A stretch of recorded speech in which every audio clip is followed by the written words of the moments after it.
Quand on pense à l'ONU, on a souvent deux images en tête. D'un côté, un immense espoir, celui d'un monde où les nations discutent au lieu de se battre. De l'autre côté, une grande frustration. Il aura fallu 4 ans de guerre pour en arriver là. Au début du conflit, l'opinion ne comprend pas très bien. Les combats sont confus, l'histoire et la géographie incertaines, l'enjeu n'est pas clair. Est-ce un affrontement entre libéraux et néo-communistes? Est-ce une armée qui écrase un printemps nationaliste? Est-ce qu'il s'agit d'une simple guerre civile? Pourquoi l'ONU ne parvient-elle pas à stopper toutes les guerres? Au cœur de ce système, il y a un personnage clé, le secrétaire général. On le voit souvent à la télé, un homme, car oui, c'est toujours un homme, en costume gris, qui se dit profondément préoccupé dès qu'une bombe explose et que les dictateurs écoutent poliment avant de continuer à massacrer leur peuple. Nous n'avons pas utilisé le chlore et nous n'en avons pas besoin. Nous avons nos armements classiques et nous pouvons atteindre nos objectifs sans y avoir recours. Il n'y a aucune preuve. Alors, quel est son vrai pouvoir? Est-il le président du monde ou simplement un diplomate sans armée? Aujourd'hui, en 2026, où le multilatéralisme traverse une crise majeure, nous allons voir que ce poste est peut-être le plus difficile au monde. Comment sont-ils choisis? Ont-ils les moyens d'agir? Et surtout, face aux nouvelles menaces qui pèsent sur l'organisation, peuvent-ils encore sauver la paix?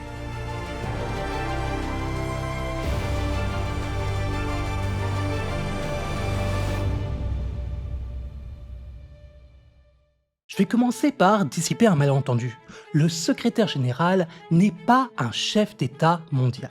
D'ailleurs, selon la Charte des Nations Unies, c'est seulement le plus haut fonctionnaire de l'organisation. Son rôle est donc d'abord administratif, cependant, il a une arme redoutable, l'article 99. Cet article lui permet d'attirer l'attention du Conseil de sécurité sur toute affaire qui pourrait menacer la paix. C'est en quelque sorte un lanceur d'alerte diplomatique. Mais alors, qui le choisit? Ce ne sont pas les citoyens du monde, d'ailleurs une telle citoyenneté n'existe pas, mais ce sont les 5 membres permanents du Conseil de sécurité, les États-Unis, la Chine, la Russie, la France et le Royaume-Uni. Et comme tu le sais, ces pays ont rarement les mêmes intérêts. Résultat, on cherche souvent le consensus. Et le candidat idéal, c'est avant tout quelqu'un qui est suffisamment compétent pour tenir la boutique, mais qui n'est pas trop politique afin de ne pas faire d'ombre aux États. Si on regarde le profil des secrétaires généraux depuis 1945, un constat s'impose. Certes, ils viennent de tous les continents. Il y en a d'Afrique, d'Amérique latine, d'Asie, mais ils partagent tous une culture occidentale. En effet, ils ont presque tous fait leurs études dans les grandes universités d'Europe et d'Amérique. Ils parlent les mêmes langues, ils ont les mêmes codes, et même pendant la guerre froide, aucun ne venait du bloc soviétique et même de Chine. Et surtout, ce n'est jamais une femme. Alors que l'ONU a quand même 80 ans. Dans les années 50, l'indienne Vijaya Lakshmi Pandit, sœur de Nehru et surtout diplomate brillante, avait pourtant le profil. Mais bon, elle cumulait 2 handicaps pour l'époque, c'était une femme, et surtout, elle n'était pas alignée avec le bloc occidental. Une fois en poste, certains secrétaires généraux ont cherché à bousculer l'ordre établi et à ne plus être de simples administrateurs. Mais l'histoire nous montre que ça demande un énorme courage politique. Je vais te donner un exemple, c'est celui de l'Égyptien Boutros Boutros-Ghali en poste au début des années 90. Un intellectuel brillant qui a rédigé un texte majeur, l'agenda pour la paix. Son idée, pour l'époque, était révolutionnaire. C'était que la guerre ne naît pas de nulle part. Elle ne provient pas de la méchanceté des hommes, mais elle trouve plutôt ses racines dans les injustices économiques et sociales. Et donc, si on voulait construire une paix durable, il fallait que l'ONU se mêle un petit peu de l'économie mondiale et des inégalités. Il fallait donc toucher au portefeuille. Et cette vision audacieuse a fini par heurter les intérêts des puissances et notamment des États-Unis qui ont bloqué sa réélection. L'autre exemple marquant, c'est celui de Kofi Annan, qui était une véritable rockstar de l'ONU de 1997 à 2006. Charismatique, prix Nobel de la paix, il prônait un multilatéralisme social, une ONU proche des gens, pas des États. Son erreur fatale? Avoir eu raison trop tôt.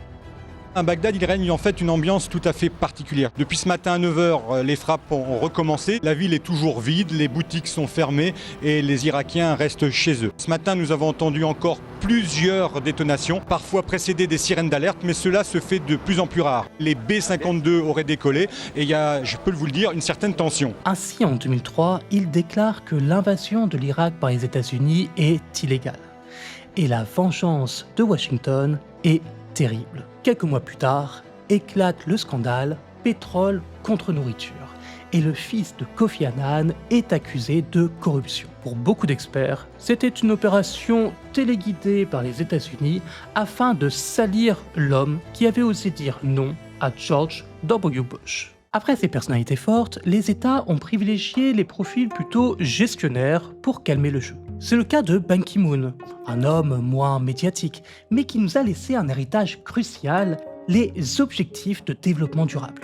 Vous connaissez sûrement ces 17 vignettes colorées. C'est un plan d'action pour la planète, avec des enjeux climatiques, d'éducation, d'égalité, qui guident aujourd'hui énormément de politiques publiques, y compris ici en Normandie pour les projets jeunesse. Et ça, c'est la preuve que l'ONU peut agir concrètement sur le temps long, même sans faire la couverture des journaux.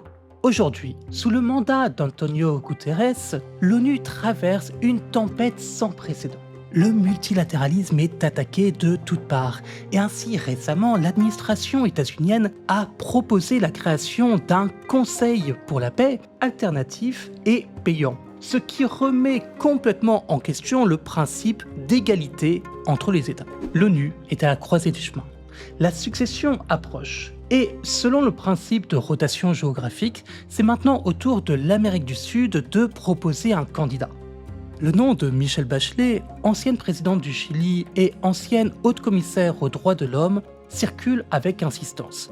Et ce serait historique, la première femme à ce poste. Mais au-delà du symbole, le prochain secrétaire général aura une responsabilité immense. Il ou elle devra faire un choix stratégique majeur. Soit accepter que l'ONU devienne une simple agence humanitaire sans véritable pouvoir politique, soit au contraire se battre pour que l'organisation redevienne un médiateur central, quitte à s'opposer aux plus puissants.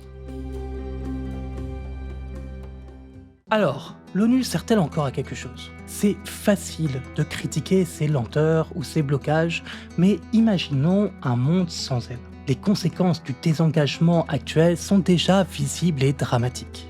Ainsi, rien que cette année, suite aux récentes coupes budgétaires de plusieurs grands pays donateurs, le Haut Commissariat aux réfugiés a dû licencier 6000 agents de terrain.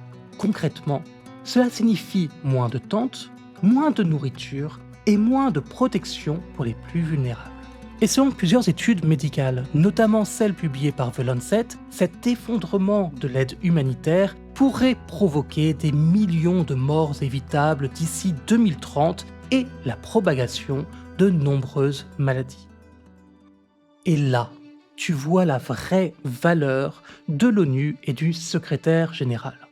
Au-delà des grands discours à New York, c'est surtout une grande machine qui vaccine, éduque, sauve des vies. Le secrétaire général n'a peut-être pas d'armée, mais il a la force du droit et de la parole. Et dans un monde où la tentation de la force brute est palpable, c'est peut-être le dernier rempart contre le chaos. C'était Tanguy pour le forum Normandie pour la paix. Et si ces questions vous intéressent, n'oubliez pas que chaque année, à Caen, se déroule le Forum mondial pour la paix. Venez nombreux, on sera toujours heureux de discuter avec vous. À bientôt.